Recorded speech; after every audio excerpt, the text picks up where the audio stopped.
keagungan Allah teh karasa ku urang. Lantaran urang mengagungkan Allah, mengagungkan Allah, mengagungkan Allah, mengagungkan timimiti lalaunan lalu karasa.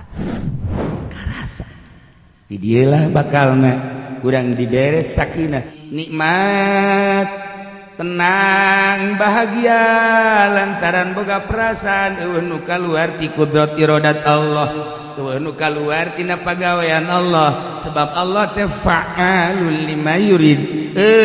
Nu kaluar ti pagawean Allah urang kos kieu dedeg pangadegna ku ari karasa horeng ieu teh nang ciptaan Allah. Ketika urang sehat karasa kesehatan teh ciptaan Allah. Ketika urang gering karasa ieu gering ge nang nyiptakeun Allah. Ketika urang teh leuleus karasa ieu leuleus nang nyiptakeun Allah.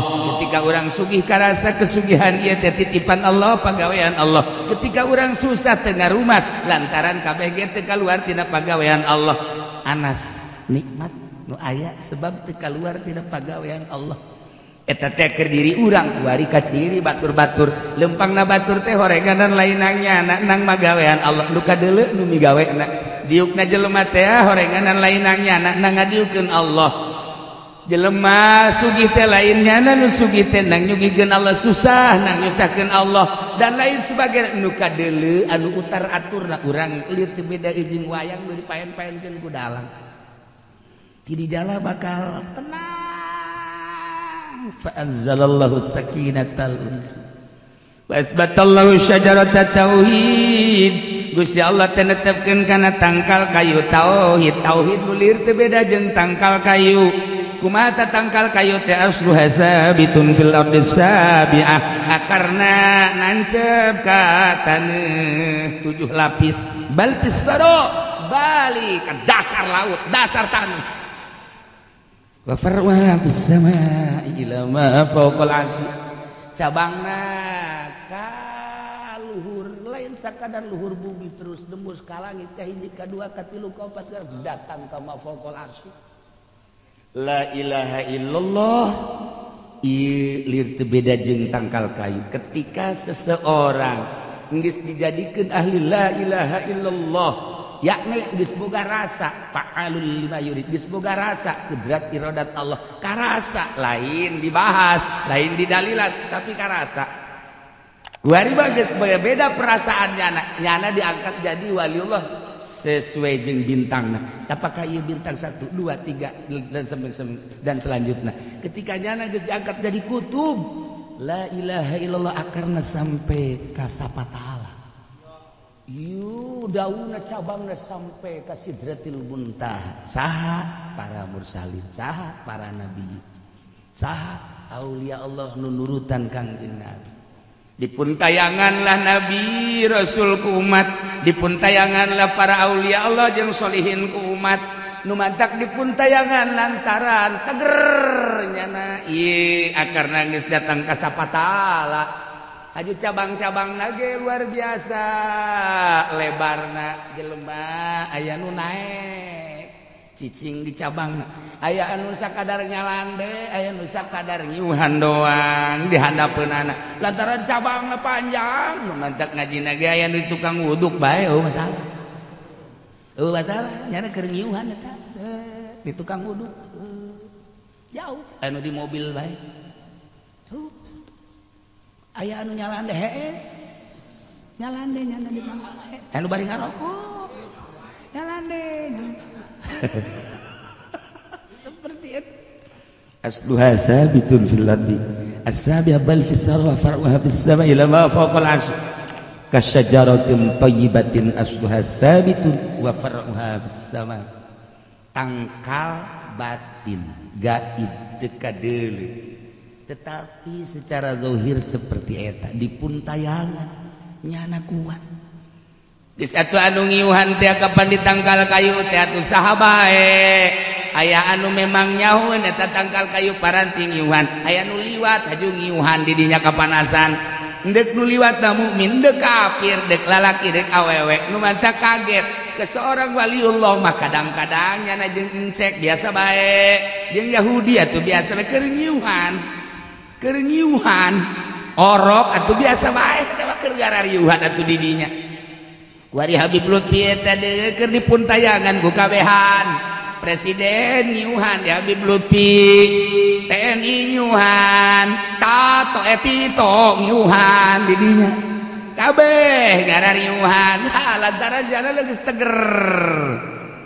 teger far'uha bis sama ila ma faqal arsy urang deuleu zahirna lelempangan ka istana, lelempangan ka TNI, lelempangan ka polisi. Nilai zahirnya seperti itu. Pakai pakaian kadang pakaian tentara, kadang-kadang pakaian ansor, kadang-kadang pakai pakaian banser, kadang-kadang pakai pakaian penyanyi, kadang-kadang pakai biasa jubah mata geus aneh teman tuh kos kitu mah. Ya jipen ge jubah bae, sanajan tukang ngabohong atuh jubah mah terus bae. Tuh masalah geus atuh. Seperti kos kitu sapira pakaian atuh. Tetapi iyalah tangkal kayu kasyajaratin thayyibah asluha sabitun wa far'uha bis sama. Gus Dur ketika jadi presiden apakah nyani ngarasakeun jadi presiden? Teu. Hanya perasaannya digusar digeser ku Gusti Allah. Digusar digeser, kabari jadi ieu, kuari jadi ieu, kuari jadi ieu, kuari jadi ieu, tak jadi presiden. Mantap ketika dek diturunkeun nyanggakeun ka Gusti Allah. Dek dibantu teh kudu Allah, ketika dek ngalanggeukeun jadi presiden teh kudu dibantuan ku dia.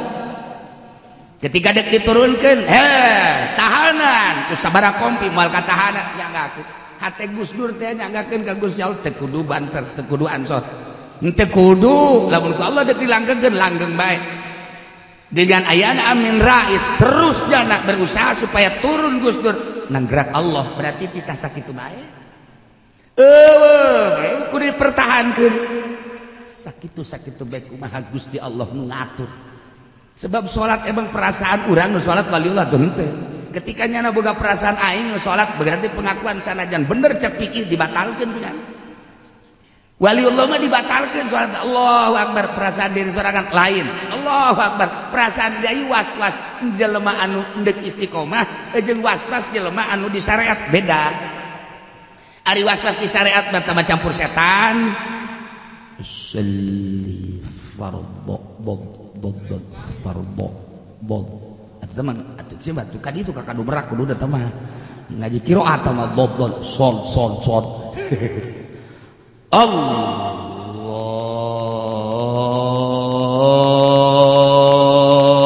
Allahu akbar asa teh adek salat rek adzan iya eta mah setan.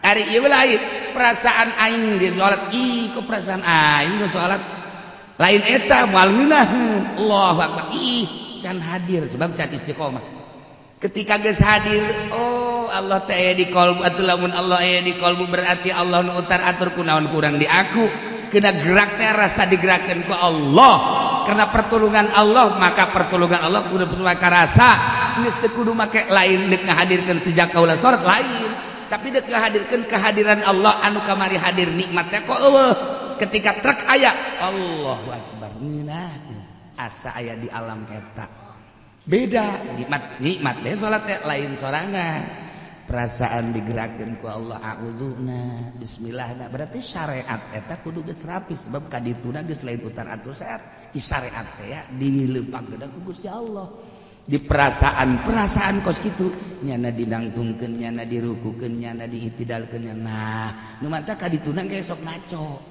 salatnya lamun sorangan teh sok ngaco lantaran teu boga perasaan ketika henteu terkendali kadang nangtungna kebel kadang rukuna kebel kadang sujudna kebel kadang-kadang boga perasaan nyana teh atuh geunaheun ngaranna 2 rakaat kadang-kadang angel eta lah henteu terkendali nyana ku perasaan-perasaan eta. Nah, eta teh kunaon eta? Fa anzalallahu alaihim sakinatan. Ku ngeunahi ku nikmat perasaan eta mah hese dibandingkeunana kenikmatanan atuh bayangkeun bae boro-boro kehadiran Allah kakara kehadiran bos bae urang geus ngeunahi. Kakara kehadu ieu bae nyana mah jara rasana kadinya. Atuh teu mah aing kaharti ja. Urang boga kabogoh atuh kehadiran kabogoh urang atuh urang betah bae sanajan di kuburan nikmat nu aya naon nu dipake ka cinta ku urang kuari hadir di hareupeun urang nikmat ketika urang geus ngaleupaskeun makhluk nu aya kecintaan teh ka Gusti Allah rasa hadir jeung Gusti Allah aya atuh nu mantaki halad ketika dek dibunuh kumaha emang ya alat badek dibunuh ya seserian bae terus seri sehingga masyarakat kaget, kiai kaget, kabeh pemerintah kaget, ieu dek dibunuh bae keseserian lantaran perasaannya. Aya nu nanya kan, mama kunaon ikan dek dibunuh ieu teh kapan eta teh tihang dek digantung. Kula kumaha Gusti Allah, Allah hadir ketika kula diangkat ka luhur ku Allah diangkat. Ketika engke dibunuh geus aya tulisanna di Lauhil Mahfuz kudu terbunuh ti dinya atuh geus kehadiran Allah teu bisa leupas di diri kurang cek halaj nyangakeun sadaya-daya emang kula neuleuh makhluk henteu nu kadelengan Allah nyangakeun sadaya-daya matak nyana endek diangkat ka tihang teh ceramah heula andai kata aranjeun nyaho ka perasaan kaula andai kata nyaho anjeun kana deleulean kaula andai kata nyaho anjeun kana dedengean kaula niscaya anjeun moal kudu naikeun kula tetapi lain masalah anjeun tulisan di Lauhil Mahfuz kula bakal dibunuh di tiang gantung tuh masalah nyanggakeun sadaya-dayana begitu digantung seri iyalah nu jadi bahan pertanyaan di Irak Irak kunaon sih dek digantung seri ketika geus digantungnya seri ieu nu jadi pertanyaan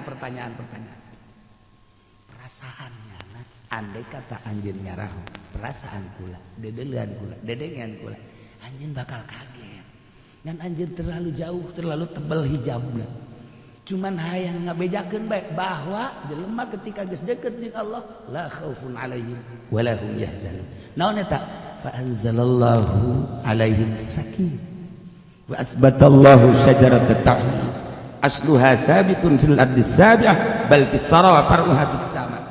Nah, urang nyaritakeun nu geus jadi nama ngeunaheun Gus Dur, geus jadi nama ngeunaheun Habib Lutfi, geus jadi nama para aulia Allah, geus jadi nama ngeunaheun nu ku urang kuari di haolan teh. Tetapi urang geus datang ka mana nuturkeun nyana.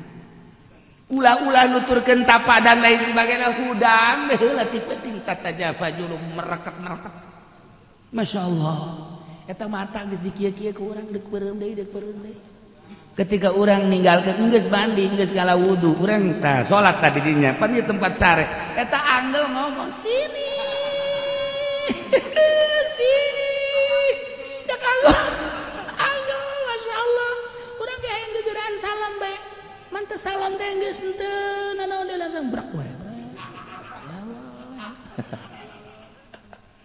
ieu urang teh riyadhah di dinya na kumaha ngajar nafsuna roh urang teh supaya di ka Allah ya karim hesekna luar biasa iyalah dibutuhkeun guru mursyid anu ngaping urang anu supaya urang teh terus bae yadhkurunallaha qiyaman wa qu'udan wa 'ala junubihim wa yatafakkaruna fi khalqis samawati wal rabbana ma khalaqta hadza batil supaya eling ka Allah yadhkurunallaha qiyaman nangtungna ka Allah wa qu'udan diukna ka Allah wa ala junubihim ngedengna ge ka Allah wa tafakkaruna selalu berpikir ka Gusti Allah bae matak diatur dina ilmu thariqah mah tafakkur teh kan aya genep rupa minimal 3 bae heulanan sok urang mandi sanggeusna mandi terus wudu terus salat tahajud atawa salat hajat salat hajat teh geus lain boga kabutuh hajat bae ja urang loba kabutuh mah ngan ulah dikedal-kedalkeun ibadah ka Gusti Allah beres urang diuk peureum leungeun urang dikadiekeun nafakuran nikmat mimiti nikmat ijad ti eueuh ka aya ge Gusti Allah sanggeusna ijad nikmatna nikmat imdad ya Allah diurus ku Gusti Allah dijadikeun sampai ka tahun ieu sampai ka umur sakieu masyaallah terus nikmat-nikmat urang geus datang ka mana ieu dipake ka Gusti Allah mata urang dibere centrang dipake ka mana ieu lobaan meuleuh Quran apa meuleuh kitab apa meuleuh paharam cili urang nikmati Gusti Allah ieu cili lobaan dipake ngadengekeun urayan-urayan Al-Qur'an hadis kalam-kalam ulama atawa dipake ngadengekeun nu dilarang ku Gusti Allah sok geura tafakuran ku urang aambean letah lisan lobaan dipake ngomongkeun Al-Qur'an hadis atawa hukum-hukum syariat dan lain sebagainya apakah loba dipake maksiat ka Gusti Allah beteung dubur kubur suku leungeun tafakuran ku urang eta teh nikmat-nikmat ti Gusti Allah Allah mamere nikmat ya eueuh kabutuh Allah manerima bigoy gorodin tanpa aya gorod-gorod Gusti Allah mere-mere bae deuk iman deuk kafir pokona mah Allah mere-mere bae sesuai jeung ke sifat kapangeranan sugan Allah mamere ka ieu aya maksud mere ka ieu teh aya Allah mah bila gorodin tanpa aya sok, tapi urang sebagai makhluk kudu bersyukur ka Gusti Allah. Geus datang kamana syukur urang tentang nikmat Allah. Sok tapakuran geura. Ketika urang sering tapakur, urang bakal ngarasa ya Allah ya Rabb, orenganan abdi can bisa tapakur ternyata loba keneh dipake maksiat. Sok cek Gusti Allah besi deuk maksiat Allah bayar tapi ulah ngadahari kitu aya. Besi sia deuk maksiat atuh mangga bae cek Gusti Allah. Sadaekna sia asa ulah nyokot ulah ngadahari kitu aya. Ai bisa malas ya. Atuh cenah teu bisa. Atuh mangga bae sia deuk maksiat asa ulah cicing di bumi aing. Teangan bumi buatan lain aing. Atuh moal aya. Geus teu naon atuh sia maksiat mah ngadahari kitu aing pake maksiat, cicing di bumi aing pake maksiat. Allah tapi sia maksiatna ulah kadeulean ku aing. Nyumput atuh sia. Atuh tuh nya nyahoeun tukang maksiat nyumput ka mana? Sakitu ge tukang maksiat. Nya nya ge nyahoeun aing nyumput ka mana cek ada. Coba aduh bener lagi nyawa tapi maksiat terus. Bis datang ke mana bersyukur orang dan selanjutnya masya Allah karim. Nah hiji tah nikmat syukuri. Bis datang ke mana orang syukur. Nomor kedua tentang perintah Allah mujigna bakal diberi ganjaran. Bis datang ke mana orang ngalaksanakeun parentah-parentah Allah anu bakal diganjar ku janji Allah. Salat orang bis datang ke mana, puasa orang datang ke mana, haji orang, zakat orang. Kemudian iya awak urang tanaga urang geus datang ka mana dipake parentah Allah, ilmu urang geus datang ka mana pake ngalaksanakeun parentah Allah anu di jero parentah bakal aya ganjaran. Tafakuran geura ku urang ganjaran urang bakal sagede kumaha janji Allah lamun urang ngalaksanakeun perintah-perintah Allah sesuai henteu si perintah urang perintah Allah dilaksanakeun ku urang. Tafakuran engke bakal ngarasa urang ya Allah aing teh can bisa urang ngalaksanakeun perintah Allah. Lamun 24 jam sabaraha menit nu kurang dipake ka Allah, sabaraha jam nu dipake keluar Allah. Tafakuran geura kurang. Terakhir nafakuran larangan Allah. Nu larangan eta bakal jadi siksa. Sabaraha ieu perkara-perkara larangan Allah nu kurang dilaksanakeun. Ai kitu mah eureun kabair, moal urang mamanya mabok, manya zina, manya ngabunuh, moal urang mah. Tapi pan aya neuleuping-ping mah. Unggal poe. Paneule susu mah unggal poe dah. Hayu coba. Malah mangarep-ngarep mana si eta nu sok liwat teh jeung. Dan lain-lain sebagai sogoir. Kotrotan pasoro jabala. Satetes diasupkeun pasoro jadi hulu sia. Bener dengan satetes doang. Tuh kan. Ieu ya karim ya Allah. Nah, eta bae heula tilu heula tahap awal masuk tapakuran. Jeung hiji mandi nawaitul gustalis salamah wal afiyah.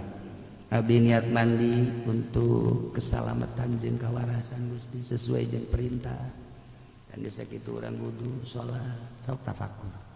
Sajam bae tina 24 jam pake tafakur. Ya Allah. Mulai urang riyadhah, mulai urang mujahadah setahun 2 tahun. Engke tengah peuting mulai batur urang teh horeng lain pamajikan tengah peuting teh horeng malaikat. Mulai urang diberi rasa ku Gusti Allah zaukun nafsi perasaan indah ketika duaan jeung Allah. Salasah huwa rabi'u. Rabi'ah huwa khamisu. Khamis huwa sadisu. Urang sorangan Allah kaduana, urang duaan Allah katiluna, urang tiluan Allah kaopatna. Nu hurang horeng perasaan bareng teh jeung Allah. Kuari mulai nikmat lazat urang teh babarengan jeung Gusti Allah. Maka lamun geus dibere ngeunah kitu geus mulai embung babarengan jeung makhluk-makhluk, embung babarengan jeung ahli di dunia jeung abnaud dunya. Di dieu lah dibere sakinah.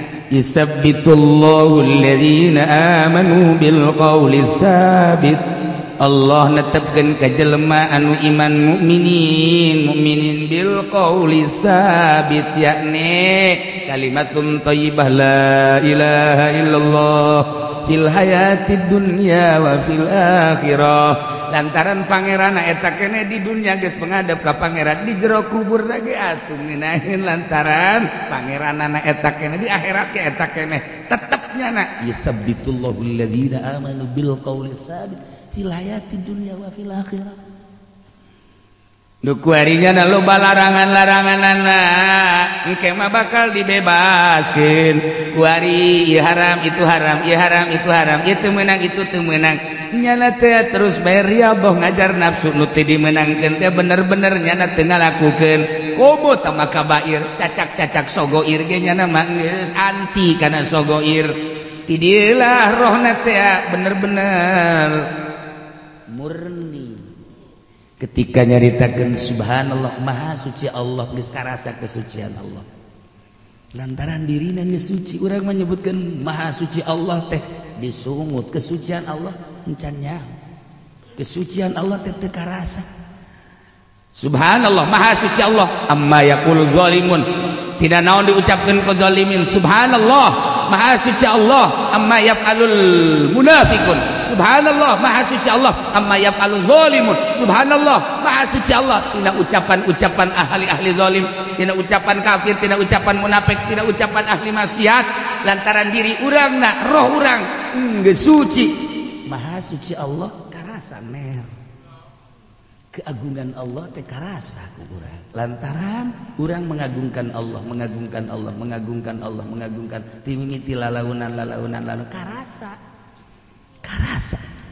di dieulah bakalna urang dibere sakinah fa anzalallahu alaihim sakinatal unsi nikmat tenang bahagia lantaran boga perasaan eueuh nu kaluar ti kudrat iradat Allah eueuh nu kaluar tina pagawean Allah sebab Allah teh fa'alul lima yurid eueuh nu kaluar ti pagawean Allah urang kos kieu dedeg pangadegna kuari karasa horeng ieu tenang ciptaan Allah ketika urang sehat karasa kesehatan teh ciptaan Allah ketika urang gering karasa ieu gering ge nang nyiptakeun Allah ketika urang teh leuleus karasa ieu leuleus nang nyiptakeun Allah ketika urang sugih karasa kesugihan ieu teh titipan Allah pagawean Allah ketika urang susah teu ngarumat lantaran kabeh ge teu kaluar tina pagawean Allah anas nikmat nu aya sebab teu kaluar tina pagawean Allah eta teh keur diri urang kuari kaciri batur-batur lempangna batur teh horenganan lainang nyana nang magawean Allah nu kadeuleu nu migawena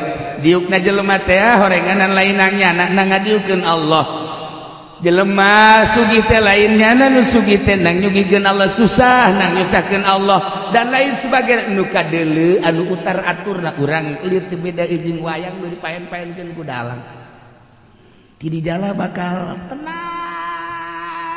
fa anzalallahu sakinatal uns wa asbatallahu syajaratat tauhid Gusti Allah teh netepkeun kana tangkal kayu tauhid mulir teu beda jeung tangkal kayu kumaha tangkal kayu teh aslu hasabitun fil ardi sabiah akarna nancep ka taneuh 7 lapis bal pisaro balik ka dasar laut dasar tanah wa farwa bis samaa'i ila ma fawqal arsy cabangna ka luhur lain sakadar luhur bumi terus dembus ka langit ka hiji ka dua ka tilu ka opat ka datang ka ma fawqal arsy la ilaha illallah ieu lir teu beda jeung tangkal kayu ketika seseorang geus dijadikeun ahli la ilaha illallah yakni geus boga rasa fa'alul lima yurid geus boga rasa kudrat iradat Allah karasa lain dibahas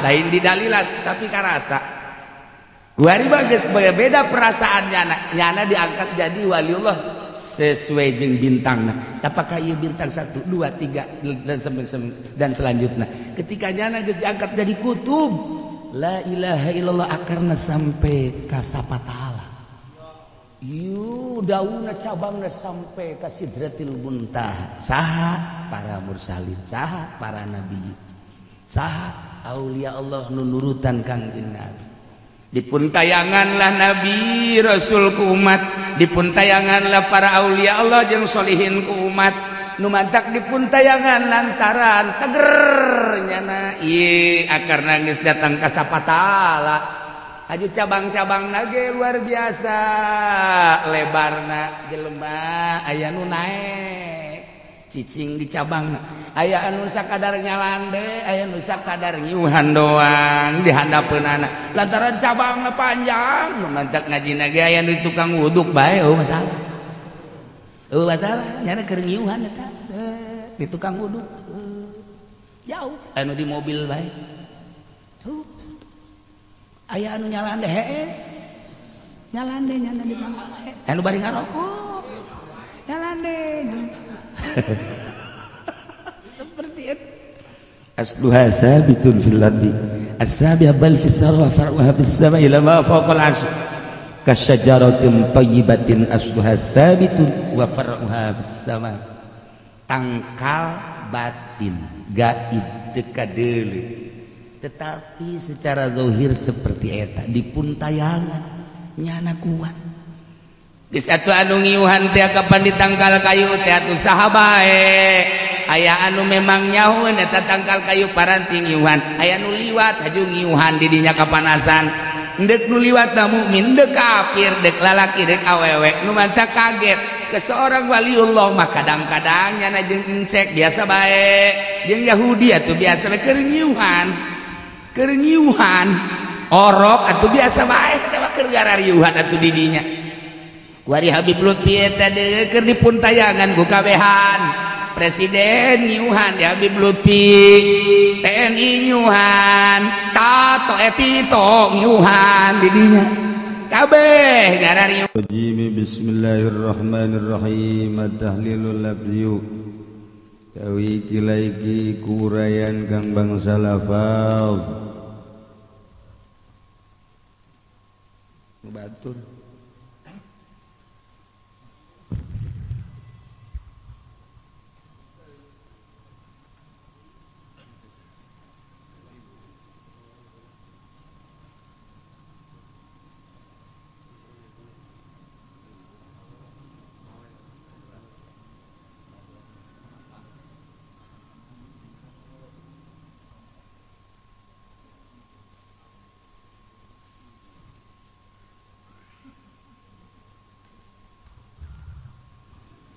Banul Muttalib Hamzatu wal Abbas wa Abu Talib iku Hamzah lan Abbas lan Abu Talib abna'u Abdul Muttalib munduh abdian tendenan ketika meuli kitab ngeridit pasti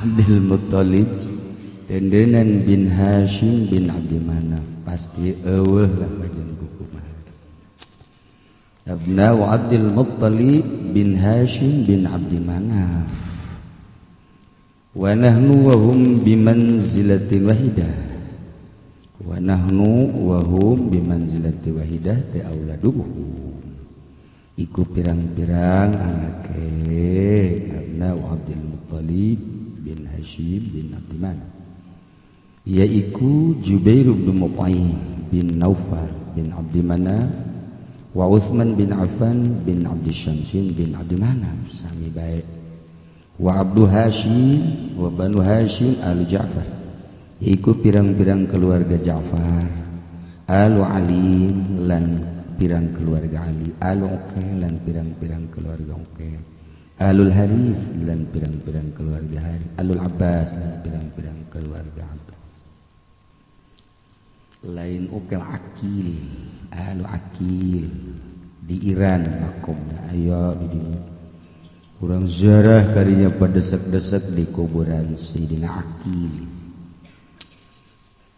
masyaallah syai'un wahid listimrarihi kena istimrari tetepe ya Banu Hashim alal wala'i yatasawala lam yufariquh ngoranana pisah ya kabeh hu ingkang jeung Nabi Islam fi jahiliyah wala Islam ing dalam zaman jahiliyah lan ora ing dalam zaman Islam fakanu kasyai'il wahid maka ana ya Banul Muttalib tadi geus istibrarhim karena tetep Banul Muttalib iku kasyai'il wahid kaya perkara kang suci ikul hadis siji Banul Muttalib utai kang awal iku Banul Muttalib syarikuna Banu Hashim hala sesekuton ya Banul Muttalib kabeh in Bani Hashim bisahmin zawil qurba in dalam dumduman kang anduwe karabat. Dua tahrimus zakat kang kapindhon kudu haramkeun zakat ala Bani Hashim wa Banil Muttalib igatas Bani Hashim lan Banil Muttalib.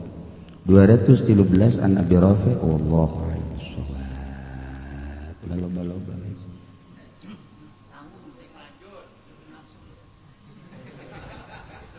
Senelian jam bae.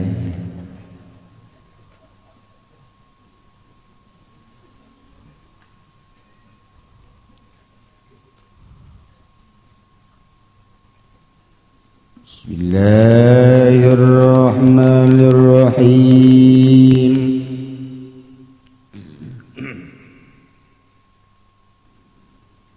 Wa anzalallahu alaihim sakinatal unsi Anas. Asbatallahu syajarata tauhid asluha thabitun fil ardi sabi'ah bal fis thara wa far'uha fis sama'i ila ma fawqa al-'arsh. Qala Allah ta'ala kasyajaratin thayyibatin asluha thabitun wa far'uha fis sama'. Utar atur tentang ruh roh diatur ku urang ruh, urang makan kuari ngatur jasad. Kumaha ieu jasad sangkan lintuh,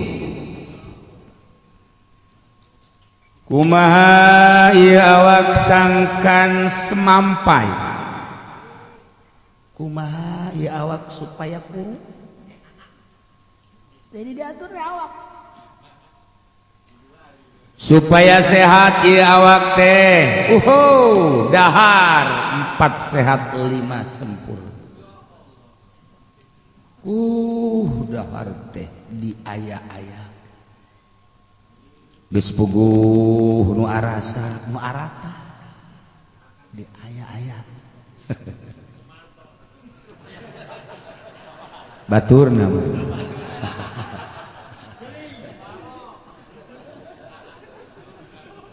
boga timbangan di imah teh naik turuna beh kanyahoan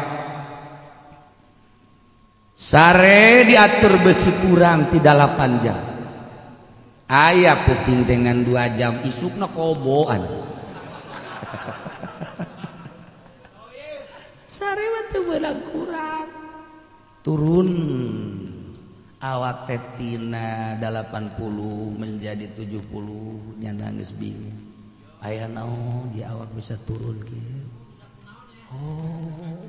Urang mah teu eureun urusan awak.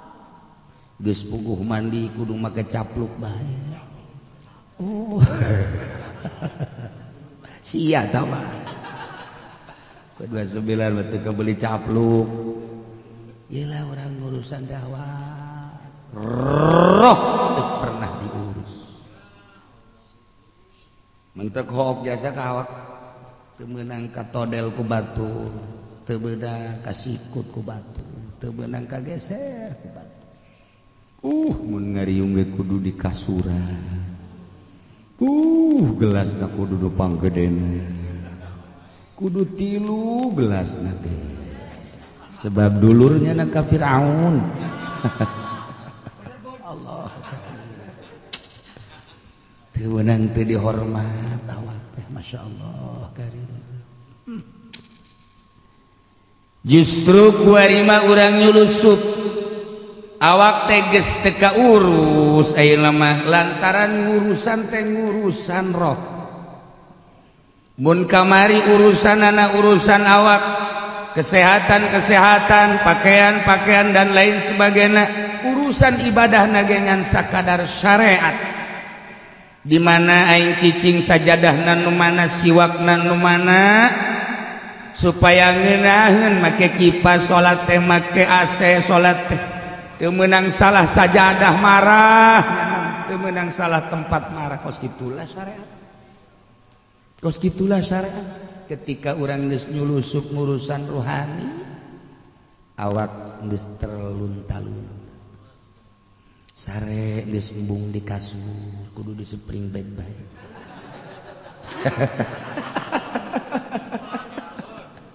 Jadi ningkat kuari barang norekat teh oloan. Barang norekat oloan teh bakos keur di pondok mangga goler di mana bae bau barang jadi kiai masyaallah. Jadi kata kaburan timbul barang jadi kiai. Teu meunang bae teu al-alim al-alamah profesor. Teu disebut dokteran geus marah. Barang urang urusan rohani sare geus embung di luhur izin ka Allah. Awak dimulai bae akur henteu jeung ibadahna ka Allah. Cak Allah eta sia awak nu aing kunaon haji dimumule ku sia teu akur amat. Ai sujud ngan sabarakali sape-sapeting ai dahar jeung sare pohara amat. Ih cak Allah teh nanaon sia teh keur berangkat menuju titik ajal. Isin ka Allah. Kunaon aja sok segala make tudung segala make rupa-rupa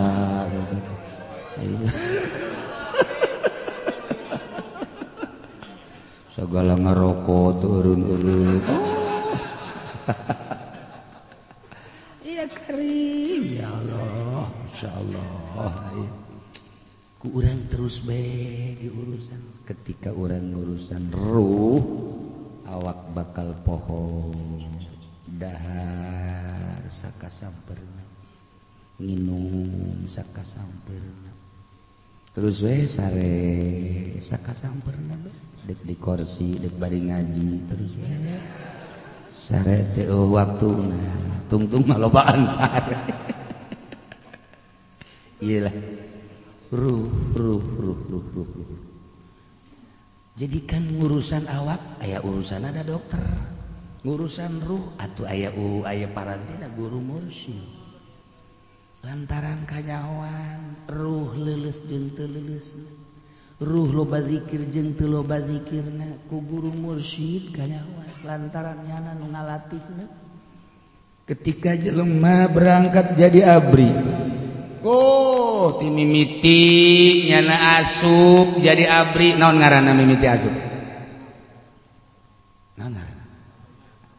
Taruna. Naik kuari setingkat naon ngaranna? Dasar baheulana jadi hansip. Atuh babaturan jeung Wandra. Nyahoangan sakikituna kapasitasna atuh.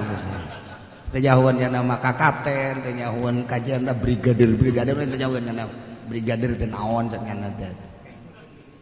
Pajal gadil-gadil gitu. Wari mulai di tendenan bintang 1 2 3 4 5. Sembarangan nyana nenden bintang teh cahaya. Anu bisa nyahayaan alam bintang. Kangjeng Nabi dibahasakeun ngabahasakeun ashabi kan wujud bi ayyim iqtadaitum ihtadaitum. Sahabat kaula lir teu beda jeung bintang nu begemerlapan di langit, bisa jadi tanda-tanda.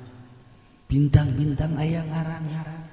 Kuari ditempelkeun di seorang brigadir jenderal bintang 1 2 3 sampai 5. Nyaangan naonnya. Sembarangan nenten bindang di dia salatna akur tante zikirna akur tante. Ieulah bintang-bintang anu ditenden di jenderal-jenderal di polisi-polisi bakal ditanya ku Gusti Allah naon eta bintang. Nyaangan manusia datang ke mana bintang mana. Gitulah bakal lain lalagaan eta bintang teh secara simbolis. Lain sekadar kekuatan zahir, tetapi makna bintang eta adalah penerang. Ketika kuari salah ngagunakeun bintang, Allah bakal nanya. Lantaran sarua di kewalian ge aya bintang 1, bintang 2, bintang 3 sampai bintang 7. Iya tak boh, iya bintang 7. Anu di tukang mah lain bintang 7 deui ya. Iya mah geus isdat betul.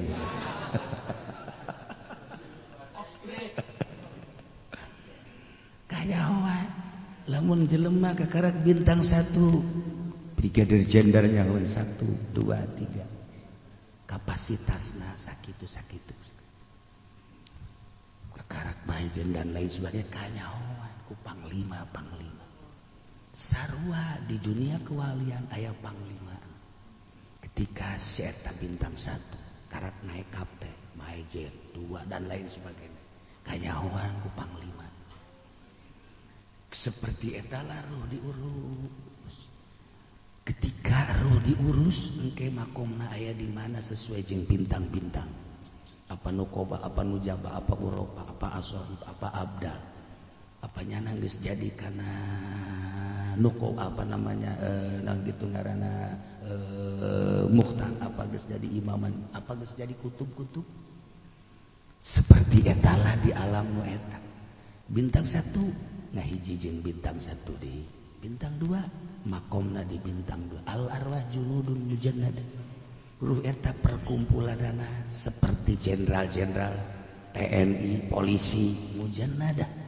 gitulah Imam Muslim nyaritakeun al arwah junudun mujannada engke anu milu ruh jeung para jenderal tersebut emang teu dicatet si A diangkat jadi wali bintangna 1 apa 2 apa 3 pengikut-pengikutna eta teh dicatet lamun Tuan Syabdul Qadir ngabogaan buku ti masih ka magrib untuk mencatat murid-muridna apakah sebatas Tuan Syabdul Qadir atau datang ka kuari daftar geura ke Habib Rozak supaya didaftarkeun di bukunya na atuh engke ge ngubrus kabehan oh pamajikanna ngaranna Husnul Khotimah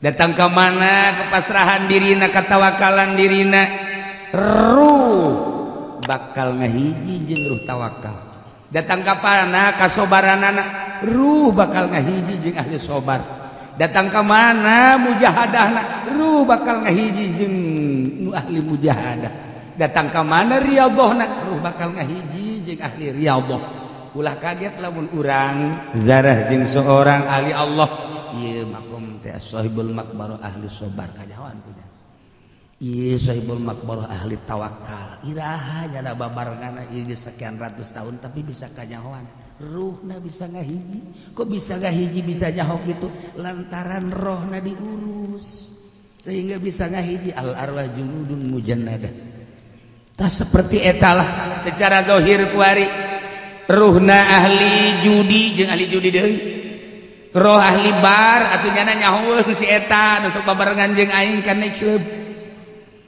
ahli-ahlina bakal kanyahoan urang aja di DPR ngahiji jeung DPR di korsina ge eta bae deui kuari ngahiji misalnya Haji Penti maksa hayang ka DPR diuk di korsina mun teu di borgol di Bogornya borgolnya iya al arwah junudun mujannada nah secara zahirnya seperti itu kuari ngaji urang kuari naik mobil jeung DPR teh betah nah nu diobrolkeun di mobil teh teu ngam urang ngobrolkeun rukun wudu nyana ngobrolkeun urusan persamaan urang ngobrolkeun rukun salat nyana mah ngobrolkeun kitu penelitian kaunggal daerah untuk studi banding teh bahasa di itu sebenarnya sekolah babandingan lah belajar babandingan bagus gitu tah urang kuari lamun ngahiji di DPR ka Bandung moal kuat urang pasti hayang turun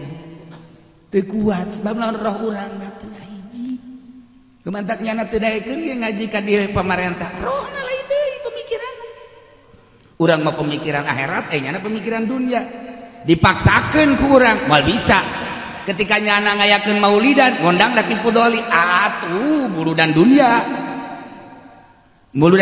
teh bakos kitu mah lantaran dipaksa kiai kita urusan dunia tuh kan kos kitu urang kuari diajak ku bupati naik mobil sama mobil maka mobil lagi baby ben atau Lexus ka Surabaya pegel naon rek diobrolkeun ku urang nyana ngobrolkeun BPAD bener teh sia ngomong BPAD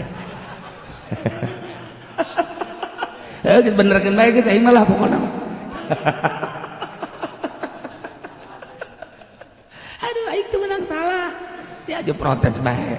Nah, lantaran sapikiran arwah seperti eta. Al arwah junudun mujannad. Eta di dunia bakal terus ke akhirat. Ieu bakal terus ke akhirat. Nah ieu urang teh kuari geus dibere taufik ku Gusti Allah kade besi dicabut taufik urang.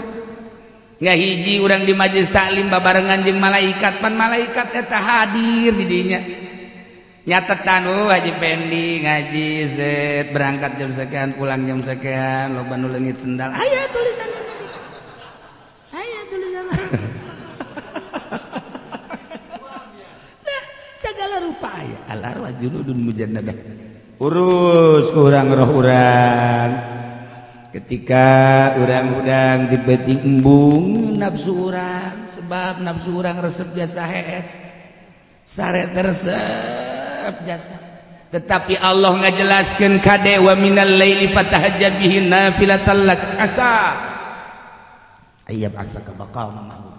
Urang hayang boga maqam mahmuda kudu berani ninggalkeun anggeul. Hayang boga maqam mahmuda kudu berani ninggalkeun tempat sare. Hayang maqam mahmuda kudu berani ninggalkeun pamajikan nu keur nangkarak teh. Tah ninggalkeun anggeul macan ya Allah nya. Ninggalkeun kasur barang ninggalkeun papalangkakan ya Allah.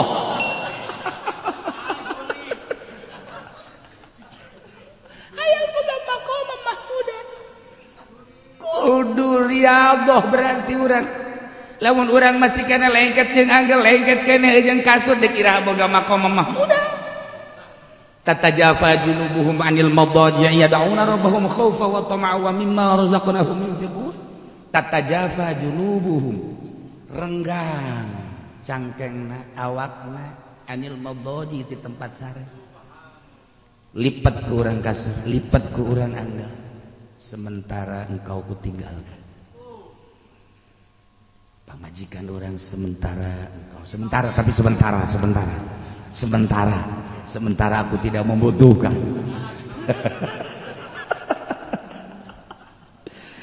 Aduh cak nafsu orang tiris bos, nafsu orang ngajawab tiris bos, jangan mandi bos, sakit besok bos. Ngajawab nafsu orang ninggalkeun anggeul, ninggalkeun kasur, ninggalkeun pamajikan. Tapi orang berat kata tajafa junubuhum 'anil madaji yad'una rabbahum khaufa wa tama'. Lah sabenerna macak diri orang teh ja geus kamari geus sesenangan teh jakok sakitu bae. Ja geus sababaraha taun sesenangan teh iraha deuk sesenangan jeung Allah yad'una rabbahum khaufa wa tama' wa mimma razaqnahum yunfiqun. Tinggalkeun ku urang keur zikir pamajikan.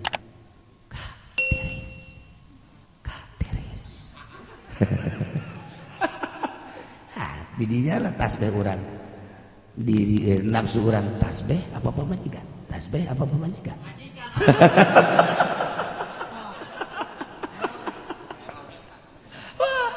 brengsek we tasbih langsung ditinggalkeun nu tadina engkau kutinggalkan sejenak sampai subuh maksudnya sejenak kuari mah tasbih ya tasbih dadah. Riyadhah urang datang ka mana di dinya makom urang. Riyadhah urang mujahadah urang datang ka mana di dinya makom urang. Sok introspeksi diri urang geus datang ka mana ari aing. Ketika peuting teh ja eueuh hiji rasul, eueuh hiji nabi, eueuh hiji wali nu teu ninggalkeun anggeul jeung kasur tengah peuting. Lain teu tiris tetapi hayang tatajafa junubuhum 'anil madaji' yad'una rabbahum khaufa wa tama'a wa mimma razaqnahum yunfiqun untuk mengejar maqam mahmud. Bisa orang istiqomah, masya Allah karim. Mulai tunduk, ruh orang teh tunduk, nafsu orang teh ditundukkan ku orang lain, di perangan dieuweuhkeun tunduk supaya nafsu orang berangkat menuju Allah. Saha nu ngatur panglima yakni guru mursyid. Sok berangkat geura zikir, sok berangkat geura mandi, sok berangkat heula salat, sok berangkat. Wah, awalnya capek luar biasa. capek lamun urang terus baik ngusahakeun tanpa aya doktrin-doktrin guru mungkin bisa mungkin henteu ngaranna ge jajadian tama kos kitu mah dina jadina buahna seum kos gitulah tapi lamun aya aturanana mupukna dan lain sebagainya amis masyaallah karim mulai urang riyadhah mulai urang mujahadah setahun 2 tahun engke tengah peuting mulai batur urang teh horeng lain pamajikan tengah peuting teh horeng malaikat mulai urang dibere rasa ku Gusti Allah zaukun nafsi perasaan indah ketika duaan jeung Allah salasa huwa rabi'ah huwa khamis huwa sadisu urang sorangan Allah kaduana urang duaan Allah katiluna urang tiluan Allah kaopatna nu hurang horeng perasaan bareng teh jeung Allah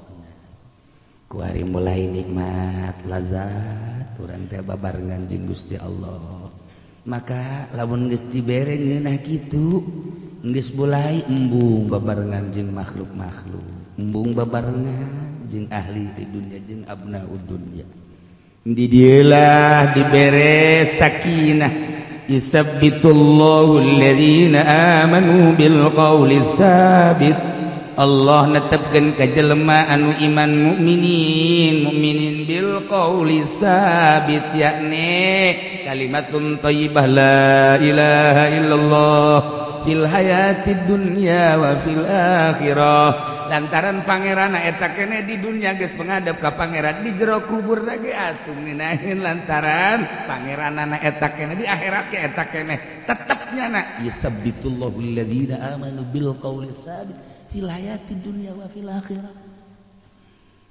nu kuarinya na loba larangan-laranganna engke mah bakal dibebaskeun kuari ieu haram itu haram ieu haram itu haram ieu teu meunang itu teu meunang nyana teh terus bae riyadhah ngajar nafsu nu teu dimeunangkeun teh bener-bener nyana teu ngalakukeun komo tama kabair cacak-cacak sogoir ge nyana mah geus anti kana sogoir ti dieulah rohna teh bener-bener murni ketika nyaritakeun subhanallah maha suci Allah geus karasa kesucian Allah lantaran dirina geus suci urang menyebutkeun maha suci Allah teh disungut kesucian Allah encan nyaho kesucian Allah teh teu karasa subhanallah maha suci Allah amma yaqul zalimun tidak naon diucapkeun ku zalimin subhanallah maha suci Allah amma yaf'alul munafiqun subhanallah maha suci Allah amma yaf'alul zalimun subhanallah maha suci Allah tina ucapan-ucapan ahli-ahli zalim tina ucapan kafir tina ucapan munafik tina ucapan ahli maksiat lantaran diri urangna roh urang geus suci maha suci Allah karasa mer keagungan Allah teh karasa ku urang lantaran urang mengagungkan Allah timimiti lalaunan lalu karasa di dieulah bakalna urang dibere sakinah fa anzalallahu alaihim sakinatal unsi nikmat tenang bahagia lantaran boga perasaan nu kaluar ti kudrat iradat Allah nu kaluar tina pagawean Allah sebab Allah teh fa'alul lima yurid nu kaluar ti pagawean Allah urang kos kieu dedeg pangadegna kuari karasa horeng ieu teh nang ciptaan Allah ketika urang sehat karasa kesehatan teh ciptaan Allah ketika urang gering karasa ieu gering ge nang nyiptakeun Allah ketika urang teh leuleus karasa ieu leuleus nang nyiptakeun Allah ketika urang sugih karasa kesugihan ieu teh titipan Allah pagawean Allah ketika urang susah teu ngarumat lantaran kabeh ge teu kaluar tina pagawean Allah anas nikmat nu aya sebab teu kaluar tina pagawean Allah eta teh keur diri urang kuari kaciri batur-batur lempangna batur teh horenganan lainang nyana nang magawean Allah nu kadeuleu nu migawena diukna jelema teh horenganan lainang nyana nang ngadiukeun Allah jelema sugih teh lain nyana nu sugih teh nang nyugikeun Allah susah nang nyusahkeun Allah dan lain sebagainya nu kadeuleu anu utar aturna urang lir teu beda jeung wayang nu dipaen-paenkeun ku dalang ti di dalam bakal tenang fa anzalallahu sakinatal unsi wasbatallahu syajarata tauhid Gusti Allah tenetepkeun kana tangkal kayu tauhid. Tauhid lulir teu beda jeung tangkal kayu. Kumaha tangkal kayu teh asluha sabitun fil ardi sabi'ah, akarna nancep ka taneuh 7 lapis. Bal pisaro balik ka dasar laut, dasar tanah. Wa farwa bis samaa'i ila ma fawqal 'arsy. Cabangna ka luhur lain sakadar luhur bumi terus dembus ka langit ka hiji ka dua ka tilu ka opat ka datang ka ma fawqal 'arsy. La ilaha illallah ilir teu beda jeung tangkal kayu. Ketika seseorang geus dijadikeun ahli la ilaha illallah, yakni geus boga rasa fa'alul lima yurid, geus boga rasa kudrat iradat Allah, karasa lain dibahas, lain didalilan, tapi karasa. Kuari geus beda perasaannya, nyana diangkat jadi waliullah sesuai jeung bintangna. Apakah ieu bintang 1, 2, 3 dan selanjutnya. Ketika nyana geus diangkat jadi kutub, la ilaha illallah akarna sampai ka sapataala. Yu daunna cabangna sampai ka sidratil muntaha. Saha para mursalin, saha para nabi, saha aulia Allah nu nurutan kangjeng Nabi. Dipun tayanganlah Nabi Rasul ku umat, dipun tayanganlah para aulia Allah jeung solihin ku umat, nu mantak dipun tayangan lantaran teger nyana ieu akarna geus datang ka sapataala. Aju cabang-cabang nage luar biasa lebarna jelema, aya nu naek cicing di cabangna, aya anu sakadar nyalande, aya nu sakadar ngiuhan doang di handapeunana lantaran cabangna panjang. Nu mantak ngajina ge aya nu tukang wuduk bae masalah. Masalah nyana keur ngiuhan eta di tukang wuduk jauh, anu di mobil bae tuh. Aya anu nyalande hees, nyalande nyana di mangga, anu bari ngarokok, nyalande. Seperti itu. Asluha sabitun fil ardi, as-sabiha bal fis sarwa far'uha bis sama ila ma fawqal 'arsy. Kasyajaratin thayyibatin asluha sabitun wa far'uha bis sama. Tangkal batin, gaib teu kadeuleu. Tetapi secara zahir seperti eta dipun tayangan nyana kuat. Geus atuh anu ngiuhan teh kapan ditangkal kayu teh atuh saha bae. Aya anu memang nyahoeun eta tangkal kayu paranti ngiuhan, aya nu liwat haju ngiuhan di dinya kapanasan. Deuk nu liwat na mukmin, deuk kafir, deuk lalaki, deuk awewe, nu mantap kaget. Ke seorang waliullah mah kadang-kadang nyana jeung encek biasa bae. Jeung Yahudi atuh biasa bae keur ngiuhan. Keur ngiuhan orok atuh biasa bae teh keur garariuhan atuh di dinya. Kuari Habib Lutfi eta deui keur dipun tayangan ku kabehan. Presiden ngiuhan di Habib Lutfi, TNI ngiuhan, Tato Tito ngiuhan di dinya. Kabeh garariuhan, lantaran jana geus teger. Geus teger. Far'uha bis sama ila ma fawqal 'arsy. Urang deuleu zahirna lelempangan ka istana, lelempangan ka TNI, lelempangan ka polisi. Deuleu zahirna seperti kitu. Make pakaian kadang pakaian tentara, kadang-kadang pakaian ansor, kadang-kadang make pakaian banser, kadang-kadang make pakaian penyanyi. Kadang-kadang make biasa jubah mah teu geus aneh teman tuh kos kitu mah. Ya jipen ge jubah bae sanajan tukang ngabohong atuh jubah mah terus bae. Oh masalah geus atuh. Seperti kulit sapira pakaian atuh. Tetapi iyalah tangkal kayu kasyajaratin thayyibah asluha sabitun wa far'uha bis sama. Gus Dur ketika jadi presiden apakah nyani ngarasakeun jadi presiden? Teu. Hanya perasaannya digusar digeser ku Gusti Allah. Digusar digeser, kabari jadi ieu, kuari jadi ieu, kuari jadi ieu, kuari jadi ieu, tak jadi presiden. Mantap ketika dek diturunkeun nyanggakeun ka Gusti Allah. Dek dibantu teh kudu Allah, ketika dek ngalanggeukeun jadi presiden teh kudu dibantuan ku dia. Ketika dek diturunkeun, tahanan ku sabaraha kompi moal ka tahanan nyanggakeun. Hate Gus Dur teh nyanggakeun ka Gusti Allah teh kudu banser, teh kudu ansor. Teu kudu lamun ku Allah dek dilanggengkeun langgeng bae. dengan ayana amin rais terus jana berusaha supaya turun Gus Dur nang gerak Allah berarti kita sakitu bae kudu dipertahankeun sakitu bae kumaha Gusti Allah nu ngatur sebab salat emang perasaan urang nu salat waliullah tuh henteu ketika nyana boga perasaan aing nu salat berarti pengakuan sanajan bener cek pikir dibatalkeun punya waliullah mah dibatalkeun salat Allahu akbar perasaan diri sorangan lain Allahu akbar perasaan deui was-was jelema anu endek istiqomah jeung was-was jelema anu di syariat beda ari was-was di syariat mah teh campur setan salli fardhu fardhu atuh teh mah atuh sia batu kadi itu kakadu berak kudu da teh mah ngaji qiraat mah dod son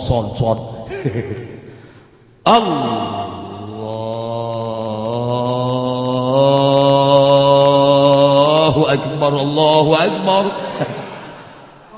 asa teh adek salat rek adzan iya eta mah setan ari ieu lain perasaan aing di salat ku perasaan aing di salat lain eta moal ngeunaheun Allahu akbar can hadir sebab can istiqomah ketika geus hadir Allah teh aya di qalbu atuh lamun Allah aya di qalbu berarti Allah nu utar atur kunaon kurang di aku kena gerak teh rasa digerakkeun ku Allah karena pertolongan Allah maka pertolongan Allah kudu ka rasa geus teu kudu make lain deuk ngahadirkeun sejak kaula salat lain tapi deuk ngahadirkeun kehadiran Allah anu kamari hadir nikmat teh kok eueuh ketika trek aya Allahu akbar ngeunaheun asa aya di alam eta beda nikmat deh salat teh lain sorangan perasaan digerakkeun ku Allah a'udzuna bismillah berarti syariat eta kudu geus rapi sebab kadituna geus lain utar atur syariat syariat teh ya dileumpangkeun ku Gusti Allah di perasaan kos kitu nyana dinangtungkeun nyana dirukukeun nyana diitidalkeun nah nu mata kadituna ge sok ngaco salatnya lamun sorangan teh sok aja lantaran teu boga perasaan ketika henteu terkendali kadang nangtungna kebel kadang rukuna kebel kadang sujudna kebel kadang-kadang boga perasaan nyana teh atuh geunaheun ngaranna 2 rakaat kadang-kadang angel eta lah henteu terkendali nyana ku perasaan-perasaan eta nah eta teh kunaon eta fa anzalallahu alaihim ku ngeunaheun ku nikmat perasaan eta mah hese dibandingkeun ana kenikmatan atuh bayangkeun bae boro-boro kehadiran Allah kakara kehadiran bos bae urang geus ngeunaheun kakara atuh ieu bae nya nama jara rasana ka dinya atuh teu mah aing ka harti ja urang boga kabogoh atuh kehadiran kabogoh urang atuh urang betah bae sanajan di kuburan nikmat nu aya naon nu dipake ka cinta ku urang kuari hadir di hareupeun urang nikmat ketika urang geus ngaleupaskeun makhluk nu aya kecintaan teh ka Gusti Allah rasa hadir jeung Gusti Allah aya atuh nu mantak halad ketika dek dibunuh kumaha emang halad badek dibunuh teh seserian bae terus seri sehingga masyarakat kaget kiai-kiai kaget kabeh pemerintah ge kaget ieu dek dibunuh bae keseserian lantaran perasaannya aya nu nanyakan mama kunaon ikan dek dibunuh ieu teh kapan eta teh tihang dek digantung kula kumaha Gusti Allah hadir ketika kula diangkat ka luhur ku Allah diangkat ketika engke dibunuh geus aya tulisanna di Lauhil Mahfuz kudu terbunuh ti dinya atuh geus kehadiran Allah teu bisa leupas di diri kura cek halad nyangakeun sadaya-daya emang kula neuleuh makhluk henteu nu kadelengan Allah nyangakeun sadaya-daya matak nyana endek diangkat ka tihang teh ceramah heula andai kata aranjeun nyaho ka perasaan kaula andai kata nyaho anjeun kana deleulean kaula andai kata nyaho anjeun kana dedengean kaula niscaya anjeun moal kudu naikeun kula tetapi lain masalah anjeun tulisan di Lauhil Mahfuz kula bakal dibunuh di tihang gantung tuh masalah nyanggakeun sadaya-dayana begitu digantung seri iyalah nu jadi bahan pertanyaan di Irak sa-Irak kunaon sih dek digantung seri ketika geus digantungnya seri ieu nu jadi pertanyaan perasaannya andai kata anjeun nyaraho perasaan kula dedeulean kula dedengean kula anjeun bakal kaget dan anjeun terlalu jauh terlalu tebal hijabna cuman hayang ngabejakeun bae bahwa jelema ketika geus deukeut jeung Allah la khaufun alaihim wala hum yahzanun naon eta fa anzalallahu alaihim sakinah wa asbatallahu syajarat at-tauhid asluha sabitun fil ardi sabi'ah bal tisara wa far'uha bis sama. Nah, urang nyaritakeun nu geus jadi nama ngeunaheun Gus Dur, geus jadi nama ngeunaheun Habib Lutfi, geus jadi nama para aulia-aulia Allah, geus jadi nama ngeunaheun nu ku urang kuari di haolan teh. Tetapi urang geus datang ka mana nuturkeun nyana. Ulah-ulah nuturkeun tapa dan lain sebagainya hudang heula ti penting tatajafa julum mereket-mereket. Masyaallah. Eta mata geus dikieu-kieu ku urang deuk peureum deui. Ketika orang ninggalkeun geus mandi geus ngala wudu urang tah salat tadi dinya pan di tempat sare eta anggel ngomong sini sini cak anggel masyaallah urang ge hayang gegeuraan salam bae man teu salam teh geus henteu nanaon deui langsung brak wae ieu urang teh riyadhah di dinya na deuk kumaha ngajar nafsuna roh urang teh supaya di ka Allah ya karim hesena luar biasa. Iyalah dibutuhkeun guru mursyid anu ngaping urang anu supaya urang teh terus bae yadhkurunallaha qiyaman wa qu'udan wa 'ala junubihim wa yatafakkaruna fi khalqis samawati wal rabbana ma khalaqta hadza batil supaya eling ka Allah yadhkurunallaha qiyaman nangtungna ka Allah wa qu'udan diukna ka Allah wa ala junubihim ngedengna ge ka Allah wa tafakkaruna selalu berpikir ka Gusti Allah bae. Matak diatur di ilmu thariqah mah tafakkur teh kan aya genep rupa minimal 3 bae heulanan. Sok urang mandi sanggeus mandi terus wudu terus salat tahajud atawa salat hajat.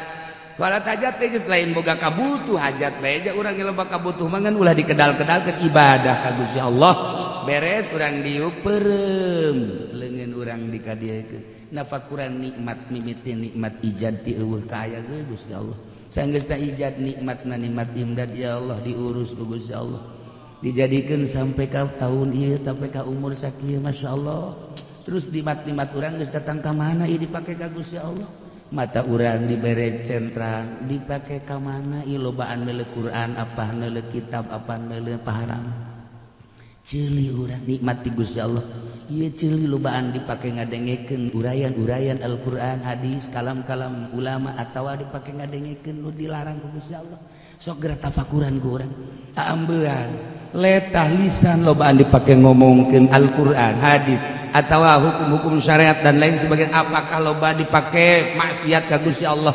beuteung dubur kubur suku leungeun tafakuran ku urang eta teh nikmat-nikmat ti Gusti Allah Allah mamere nikmat ya eueuh kabutuh Allah menerima bigoy gorodin tanpa aya gorod-gorod Gusti Allah mere-mere bae deuk iman deuk kafir pokona mah Allah mere-mere bae sesuai jeung ke sifat kapangeranan sugan Allah mah mere ka ieu aya maksud mere ka ieu teh aya Allah mah bila gorodin tanpa aya gorod sok tapi urang sebagai makhluk kudu bersyukur ka Gusti Allah geus datang ka mana syukur urang tentang nikmat Allah sok tapakuran geura ketika orang sering tapakur orang bakal ngarasa ya Allah ya Rabb gorenganan abdi can bisa tapakur ternyata loba keneh dipake maksiat sok cek Gusti Allah besi deuk maksiat Allah bae tapi ulah ngadahari kitu aya besi sia deuk maksiat atuh mangga bae cek Gusti Allah sadaekna sia asa ulah nyokot ulah ngadahari kitu aya ai bisa malos ya atuh cenah teu bisa atuh mangga bae sia deuk maksiat asa ulah cicing di bumi aing kan bumi buatan lain-lain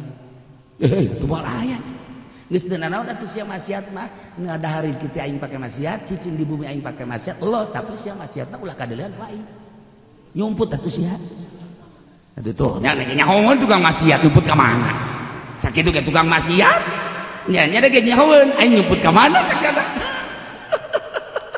tolong teh coba eta aduh nya ge nyahoeun tapi maksiat terus bis datang ke mana bersyukur urang dan selanjutnya Masya Allah karim nah hiji tah nikmat syukuri bis datang ke mana urang syukur nomor kedua tentang perintah Allah mujigna bakal diberi ganjaran bis datang ke mana urang ngalaksanakeun parentah-parentah Allah anu bakal diganjar ku janji Allah salat urang bis datang ke mana puasa urang datang ke mana haji urang zakat urang kemudian ieu awak urang tanaga urang bis datang ke mana dipake parentah Allah ilmu urang geus datang ka mana pake ngalaksanakeun perintah Allah anu di jero perintah bakal aya ganjaran tafakuran geura ku urang ganjaran urang bakal sagede kumaha jang di Allah lamun urang ngalaksanakeun perintah-perintah Allah sesuai henteu si perintah urang perintah Allah dilaksanakeun ku urang tafakuran engke bakal ngarasa urang ya Allah aing teh can bisa urang ngalaksanakeun perintah Allah lamun 24 jam sabaraha menit nu kurang dipake ka Allah sabaraha jam nu dipake ka luar Allah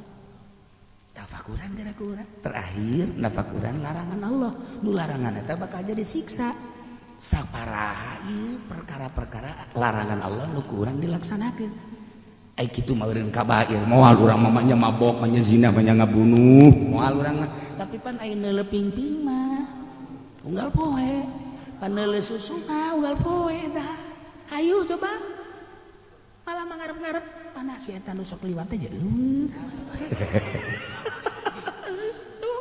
dan lain-lain sebagai sogoin kotrotan pasoro jabalan satetes diasupkeun pasoro jadi hulu sia bener dengan satetes doang tuh kan ieu ya karim ya Allah nah eta bae heula tilu heula tahap awal masuk tafakuran jeung hiji mandi nawaitul gustalis salamah wal afiyah abdi niat mandi untuk keselamatan jeung kawarasan Gusti sesuai jeung perintah dan geus sakitu urang wudu salat sok tafakur sajam bae tina 24 jam pake tafakur ya Allah ya Rabbi terus we sakumaha tadi teh kege aya suara-suara naon eta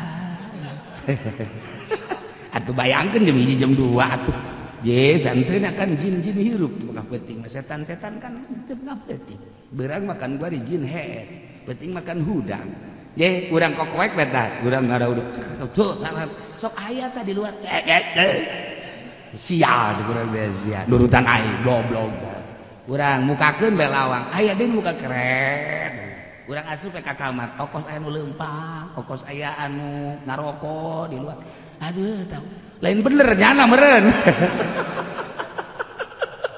suara-suara itu nah ketika urang teh kaganggu ku eta berarti kan nafsu urang dah ditetang ka mana nafsu urang teh tapi lamun urang dicuekeun hai sembarangan bae si aing ka Allah sia-sia aing nyana ge ngomong oke siap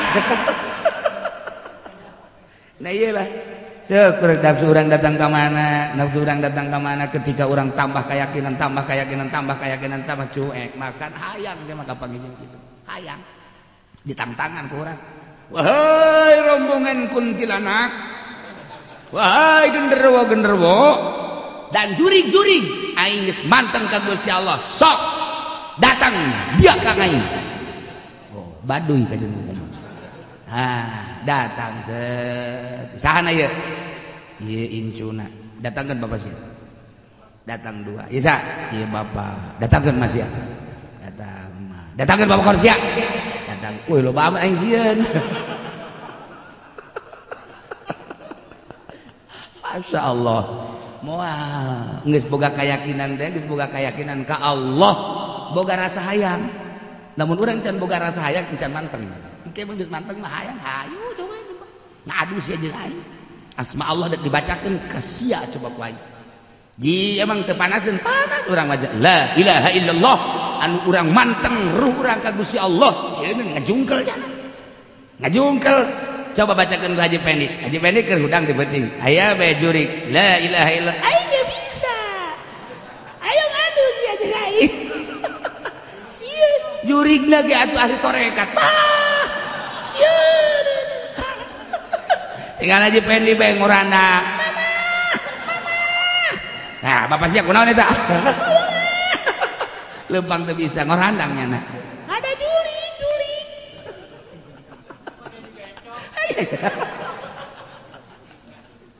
ya Allah ya Rabbi nah iyalah jadi mah keur carita pengurusan rohani aya jeneralan kayahoan bintang 1 2 dan selanjutnya di dinya lah engke sesuai jeung keyakinan bisa nyaba engke ka alam malakut setelah urang geus diizinan nah ieu kasyajaratun thayyibah asluha sabitun wa farwaha sama waribuhu Allah